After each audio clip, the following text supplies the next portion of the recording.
Hello दोस्तों, मैं आपका साथी मनोज कुमार सेढ़ा आज फिर आपके सामने एक बहुत ही सुंदर कहानी लेकर आया हूं। आज की कहानी एक चुटकी जहर जिसने पूरा रिश्ता बदल दिया। जी हाँ दोस्तों, आज की कहानी एक आरती नाम की युवती की है जिसका विवाह एक संस्कारी परिवार में हुआ। कुछ ही दिनों बाद आरती को यह महसूस होने लगा कि उसकी सास के साथ उसकी पटरी नहीं बैठ रही है। सास पुराने ख्यालों की थी और बहू आधुनिक विचारों वाली। धीरे धीरे उनके बीच आए दिन झगड़े होने लगे। दिन बीतते गए पर हालात सुधरने की बजाय बिगड़ते गए। सास की तीखी टिप्पणी और आरती का तीखा जवाब, यह सिलसिला चलता रहा और जल्द ही आरती के मन में अपनी सास के लिए पूरी तरह से नफरत भर गई। आरती के लिए यह स्थिति और भी असहनीय हो जाती थी जब उसे रिवाजों के अनुसार सब लोगों के सामने अपनी सास को सम्मान देना पड़ता था। वह अब किसी भी कीमत पर इस तनाव भरे रिश्ते से छुटकारा चाहती थी। एक दिन जब आरती का अपनी सास से भयंकर झगड़ा हुआ और पति ने भी अपनी मां का पक्ष लिया तो वह नाराज होकर अपने मायके चली गई। उसके पिता एक आयुर्वेदिक डॉक्टर थे। आरती ने रो रो कर अपनी व्यथा पिता को सुनाई और गुस्से में कहा, पिताजी, आप मुझे कोई जहरीली दवा दे दीजिए जो मैं जाकर उस बुढ़िया को पिला दूं, नहीं तो अब मैं ससुराल नहीं जाऊंगी। बेटी का दुख देखकर पिता ने प्यार से उसके सिर पर हाथ फेरा और कहा, बेटी, अगर तुम अपनी सास को जहर खिलाकर मार दोगी तो पुलिस तुम्हें और साथ ही मुझे भी पकड़ लेगी, इसलिए ऐसा करना ठीक नहीं होगा। लेकिन आरती जीत पर अड़ी रही। कुछ देर सोचने के बाद पिता बोले, ठीक है, मैं तुम्हें जहर दूंगा, पर एक शर्त है। मैं तुम्हें जेल जाते हुए नहीं देख सकता, इसलिए जैसा मैं कहूँ वैसा तुम्हें करना होगा। पिता ने एक पुड़िया में पाउडर बांधकर आरती के हाथ में दिया और कहा, यह जहर है, तुम्हें रोजाना अपने सास के भोजन में सिर्फ एक चुटकी मिलाना है। कम मात्रा होने के कारण वह एकदम से नहीं मरेगी, बल्कि धीरे धीरे 5-6 महीनों में कमज़ोर होकर मर जाएगी और लोग समझेंगे कि यह एक स्वाभाविक मौत थी। पिता ने आगे सख्ती से कहा, लेकिन तुम्हें बेहद सावधान रहना होगा आरती, इसलिए आज के बाद तुम अपने सास से बिल्कुल झगड़ा नहीं करोगी, बल्कि उसकी सेवा करोगी। वह जो भी टीका टिप्पणी करे तुम चुपचाप सुन लोगी और कोई जवाब नहीं दोगी। बोलो, कर पाओगी यह सब? आरती ने सोचा, 6 महीनों की ही तो बात है, और उसने पिता की बात मान ली।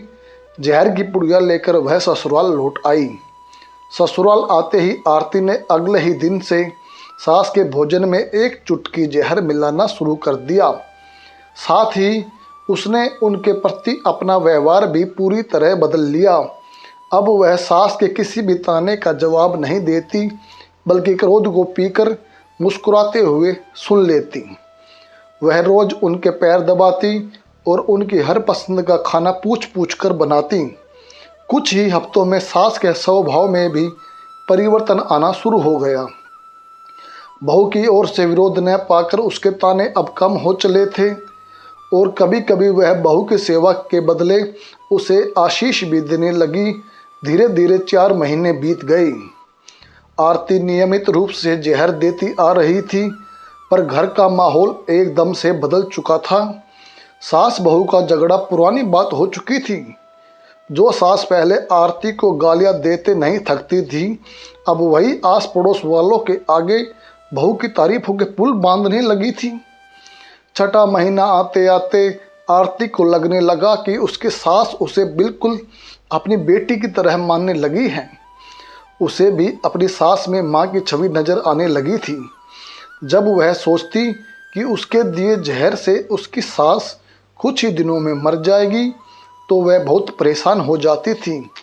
इसी उठापटक में वह एक दिन फिर अपने पिता के घर पहुंची। उसने रोते हुए कहा, पिताजी, मुझे उस जहर के असर को ख़त्म करने की दवा दीजिए। अब मैं अपने सास को मारना नहीं चाहती, मैं उन्हें अपनी माँ की तरह चाहने लगी हूँ। पिता ठठाकर हंस पड़े और बोले, कैसा जहर? मैंने तो तुम्हें जहर के नाम पर केवल हाजमे का चूरन दिया था। आरती अपने पिता की बात सुनकर स्तब्ध खड़ी रह गई। जैसे ही उसे सच्चाई का पूर्ण बोध हुआ, उसकी आंखों से आंसू बह निकले। ये डर या दुख के नहीं, बल्कि आत्म अनुभूति और प्रेम के आंसू थे। पिता ने प्यार से उसकी पीठ थपथपाते हुए कहा, बेटी, जब तुम शिकायतों और गुस्से में डूबी थी, तब तुम्हें अपने सास में केवल बुराई दिखती थी, लेकिन जैसे ही तुमने उनके प्रति अपने व्यवहार को बदल दिया, तुम्हें वही सास अलग दिखने लगी। आरती ने नम्र स्वर में कहा, पिताजी, आपने मुझे जहर नहीं दिया, लेकिन सच में आपने मेरे मन का जहर निकाल दिया। पहले मैं हर बात को ताना और अपमान समझती थी, लेकिन जब मैंने प्रतिक्रिया देना छोड़कर उनके दिल को समझने की कोशिश की, तो पता चला कि सास भी मन में अकेली थी। उनकी अभिव्यक्ति का तरीका बस थोड़ा कठोर था। पिता मुस्कुराए, यही तो जीवन की कला है बेटी। यदि हम संबंधों में मिठास चाहते हैं, तो पहले हमें स्वयं मीठा बनना पड़ता है। प्यार और धैर्य उस कठोरता को धीरे धीरे पिघला देता है। आरती मन में नई रोशनी और नई समझ लेकर ससुराल लौटी। घर में प्रवेश करते ही सास ने उसे देखा और प्यार से कहा, अरे आरती, आ बैठ, आज तेरी पसंद की खीर बनाई है। आरती भावुक हो गई। उसने आगे बढ़कर सास के हाथ पकड़ ली और कहा, माँ, अगर मैंने पहले कभी कुछ गलत बोला हो तो मुझे माफ़ कर दीजिए। मैं अब सच में आपको दिल से अपनी माँ मानती हूँ। सास की आंखें भर आई। अरे पगली, माँ बेटी के बीच क्या माफ़ी? तूने पिछले कुछ महीनों में जितना मेरा ख्याल रखा है, उतना शायद मेरी अपनी बेटी भी न रख पाती। मैंने तो सोचा कि भगवान ने मुझे बहू के रूप में बेटी ही दे दी है। कुछ ही दिनों में उस घर में प्रेम, सम्मान और हंसी का वातावरण स्थायी हो गया। आरती ने महसूस किया कि जब एक व्यक्ति अपने व्यवहार में सुधार लाता है, तो पूरा परिवार बदल जाता है। दोनों रिश्ते अब तानों और तकरार पर नहीं, बल्कि समझ, धैर्य और आपसी आदर पर आधारित थे। व्यवहार बदलने से ही रिश्ते बदलते हैं। जब हम स्वयं को सुधारते हैं, तो सामने वाला अपना हृदय खोल देता है। तो दोस्तों, आपको आज की कहानी कैसी लगी, कमेंट करके ज़रूर बताएं। चैनल को ज़्यादा से ज़्यादा सब्सक्राइब करें, लाइक करें और वीडियो को ज़्यादा से ज़्यादा शेयर करें।